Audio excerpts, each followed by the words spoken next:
All right, I'm here with Miss NBA herself, Ashley Docking, and the NBA playoff picture has been set. And guess what? The hometown team, the Toronto Raptors, about 2 months ago, they were sitting in 10th until you looked into that camera and criticized every player. And guess what? It turned their entire season around. And they've got a date set with the Philadelphia 76ers, and God, it looks like an absolutely favorable matchup. A 4-5 matchup that we've been waiting for.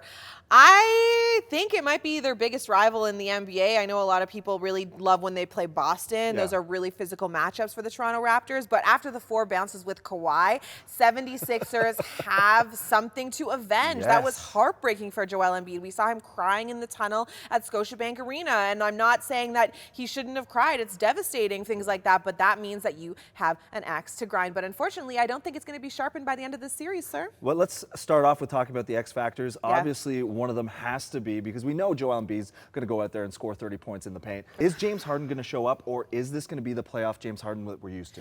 I don't know. I don't know what to expect from him. He was so good when he got to Philadelphia for honestly, a hot second. Ruined the happiness hedge. He tapered off immediately after, and he's still a phenomenal passer. He's still getting those assist numbers. He's still contributing rebounding-wise, but it's the points. They brought him in to put points on the board. He has opened up space for guys like Tyrese Maxey, who's up for Most Improved Player, but really and truly, you're right. He's going to need to show out a little bit more because he doesn't make up for it on the defensive end. That's the difference. He's defensively deficient, and so offensively, you need to make up for that plus minus. Now, who's that X factor for the Raptors?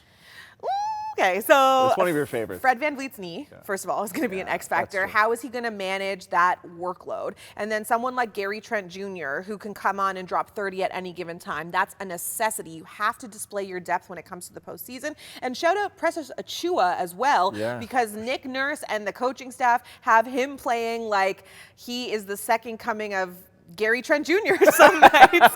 And so we really love to see that depth for the Toronto Raptors, but Fred VanVleet's knee, I'm hoping that it's going to be able to hold up. Now, we talked about James Harden playoff woes. On the other side, Pascal Siakam, who's coming off an All-NBA last 3 months, just absolutely out of his mind on the court.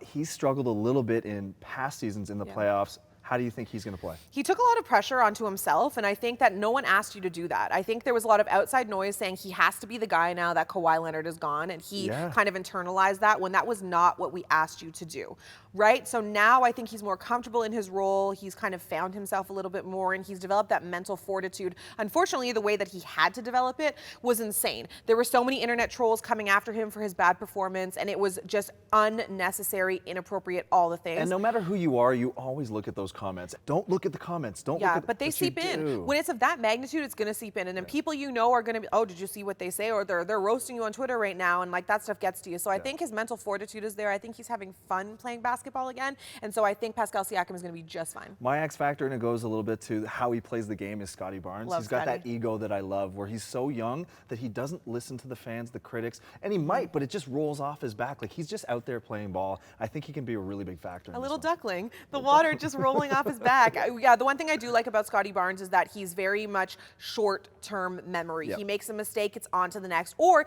even better, he makes a mistake and gets a little indignant about it. And is like, okay, I know that was me on that one. The next time I'm going to make up for it. Yeah, it's got the my bad and move on. I love that. So it's time to kind of finalize this. How do you see this series going, and how's it going to play out in 7 games? I hate making predictions on series. Even though we're on a prediction show? Yeah, literally, it's my job. But I think it's going to be Raptors in 6. I do think the fact that Matisse Thybulle cannot come to Toronto, he's their best perimeter defender, and the Raptors have a lot of perimeter threats. The fact that he can't be here for at least 2 games, I think is going to be a detriment to Philadelphia. Yeah, and just for some Twitter controversy, I'll say the Philadelphia 76ers in 6, because I do think James Harden, if he doesn't show up in this playoff series, then what is his legacy moving forward? Like, he was supposed to come to Philly to change this organization and make them a championship team, so I take them in 6.